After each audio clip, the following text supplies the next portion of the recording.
St. Gabriel Catholic Radio is pleased to bring you this gospel reflection from Bishop Earl K. Fernandes for the 13th Sunday in Ordinary Time. From the Gospel of Mark, chapter 5, verses 21 to 43. My dear friends in Christ, this Sunday we celebrate the 13th Sunday in Ordinary Time. Sometimes when I'm out doing confirmation, I will ask the confirmandi, what was last Sunday's gospel? I know all of you remember that Jesus remarked at the disciples' lack of faith. He calmed the seas and the storms and the winds, and they asked, who is this, whom even the sea and the winds obey?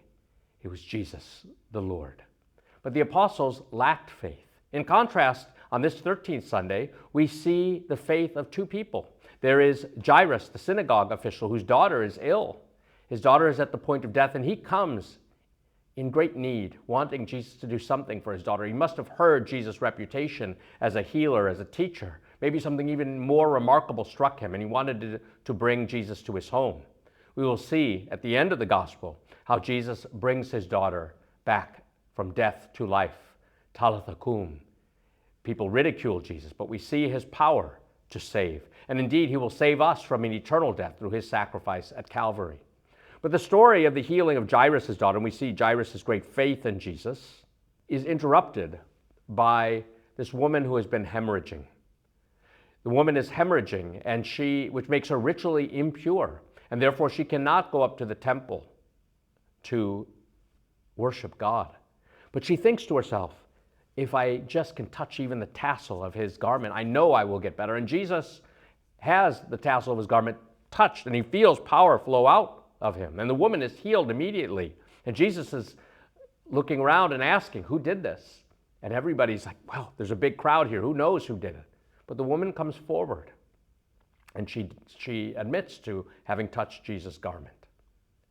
And Jesus tells her that her faith has saved her. This woman who is hemorrhaging, or Jairus who had faith in Jesus, it is their faith in Jesus that is significant in the story from the point of view of discipleship. They see Jesus, they listen to Jesus' words, they've heard his reputation, they're attracted to Jesus. They know he is the one who can help. And they place their faith and their trust in him. Jesus, seeing their great faith, performs two miracles. He brings a little girl back from death to life and restores her to her family. And he brings this woman from being ritually impure to purity, to wholeness, to integrity, and restores her back to the community of the faithful. This is what Jesus is always doing through a great outpouring of mercy which flows from his heart. He's bringing us back from eternal death to life. He is bringing us back from alienation and isolation and loneliness back into the community. And this is what he offers us: mercy, forgiveness, and the fullness of life. Thanks for joining us for this Sunday's Gospel Reflection from Bishop Earl K. Fernandes. Please be sure to visit the Bishop's podcast page at stgabrielradio.com.